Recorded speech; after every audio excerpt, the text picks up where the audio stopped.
I was raised in Miami, Florida, in a long string of Catholic schools. My family was Roman Catholic of Spanish origins. I went to a Catholic grade school, Catholic high school, Catholic college. And from the very beginning, at the age of 7, I felt that that is not who I was. That is not who I was inside. These were not the people I was meant to be with. And this was not something that I say lightly. It caused me a lot of suffering and a lot of difficulty, even at a young age. It was very, very difficult.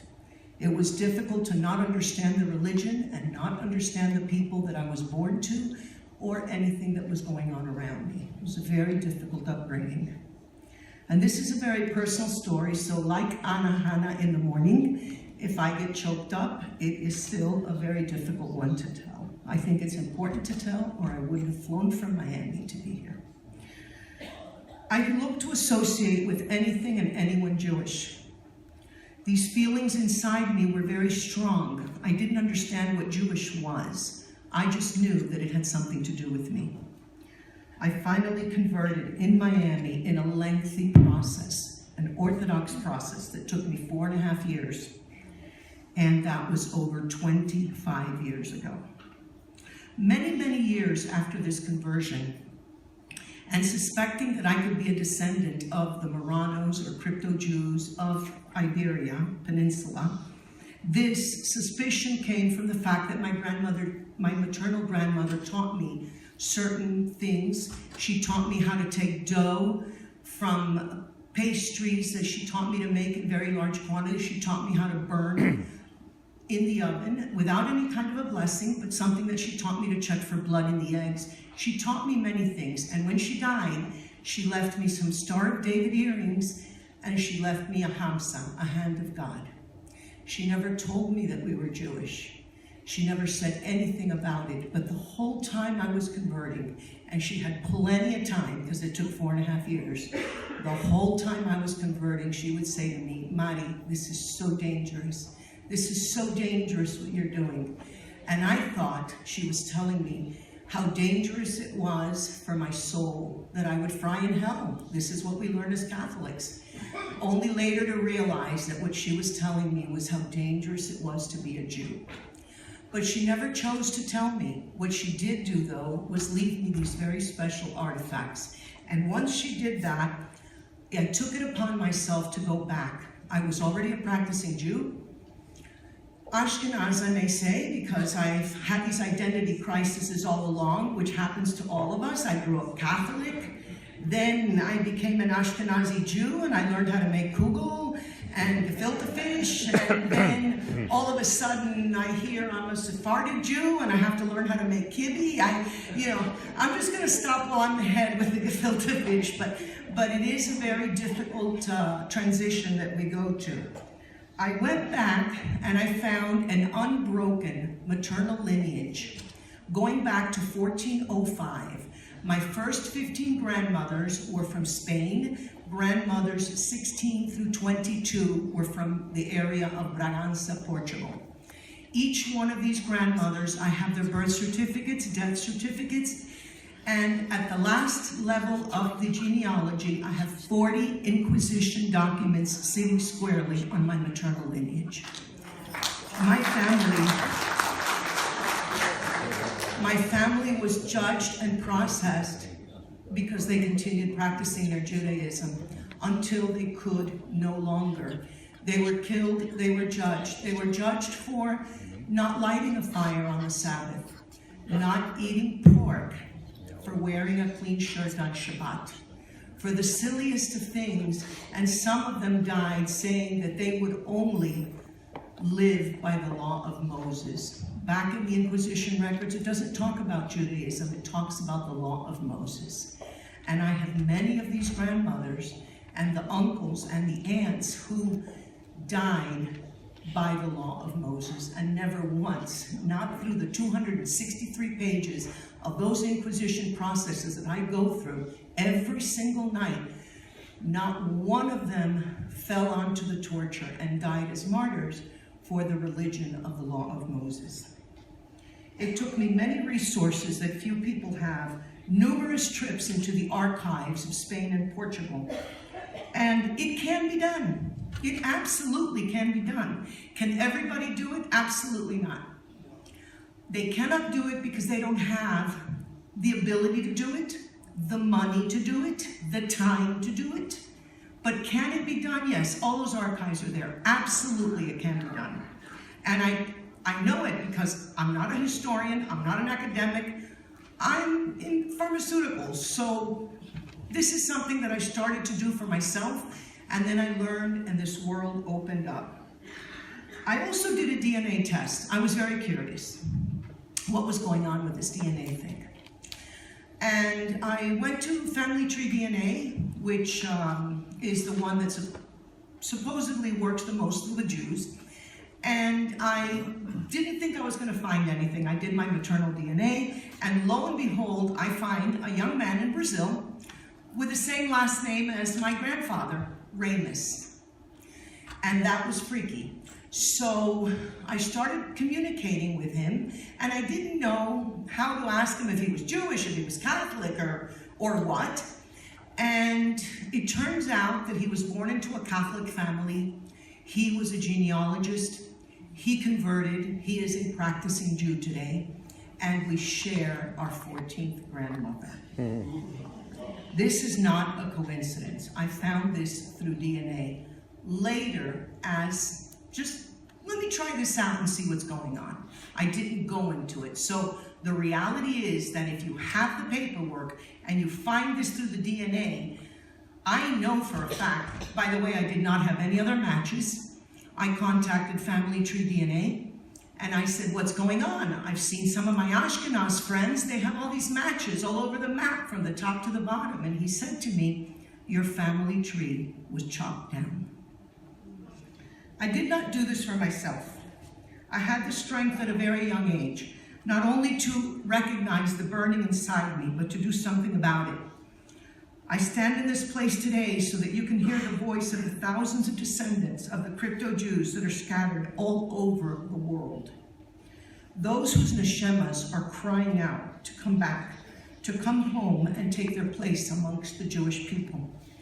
I now dedicate myself to the task of bringing this information to light practically every day, 6 days a week.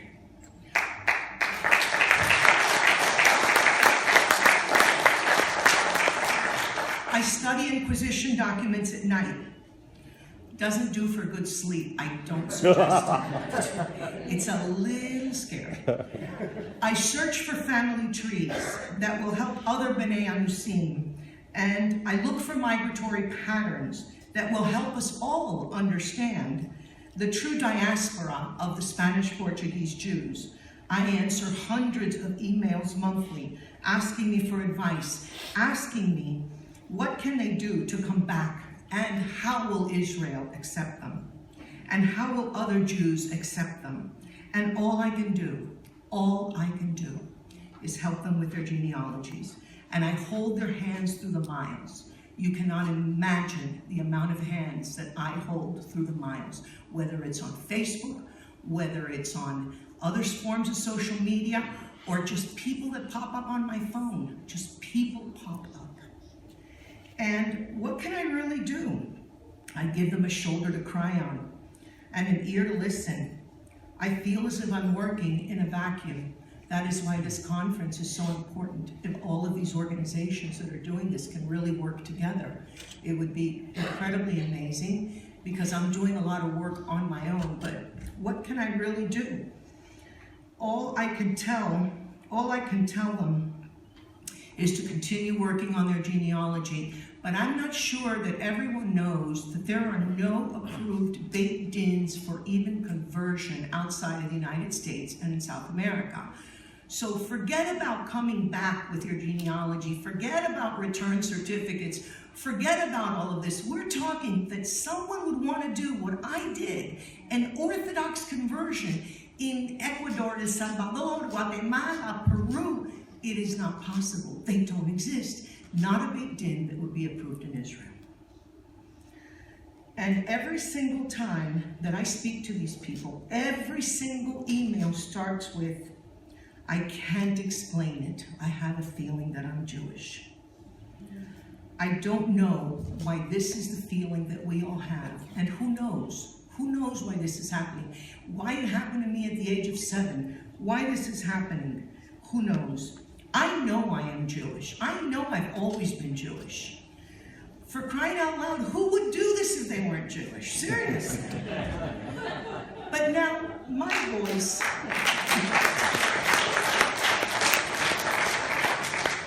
My voice is their voice. I was one of the lucky ones that made it through the maze. There's no longer a need to question, how is it possible after 500 years? I think we all understand that it's a phenomenon playing out on this stage, and each and every one of you have a front row seat right now. This is a unique time in history. I think that there is a window, like Avi said before, there is a window, but I am not an unusual case. I am the norm in the world that I revolve in. I go to Latin America every 2 weeks. And I speak to halls like this that are full of descendants, more people than are here today. Some want to come back to the Jewish people.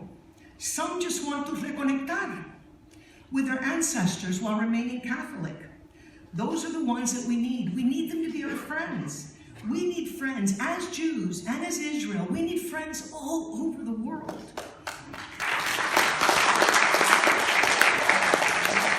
And these people that live in Cusco, in Peru, if they can be proud that their ancestors were Jewish and see this in a positive light, then this will breed more kindness and understanding towards the Jewish people all over the world.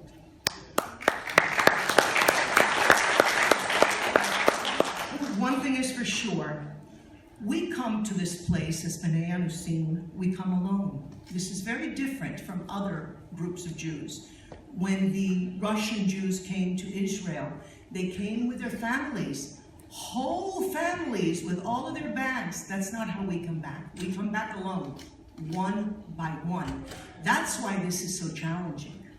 We're not coming with a whole family in 15 steamer trunks, one by one. And I have to tell you something.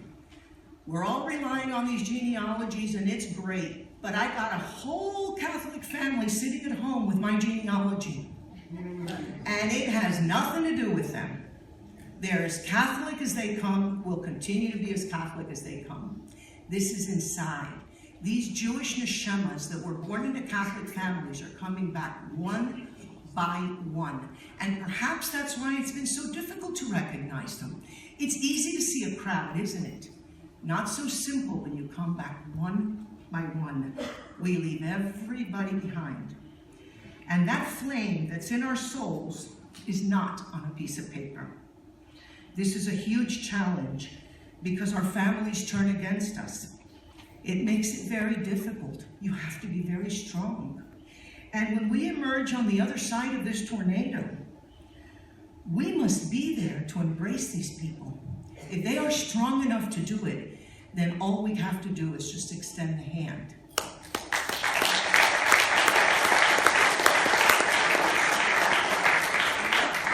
I assure you, each and every one of them have uprooted their lives to return.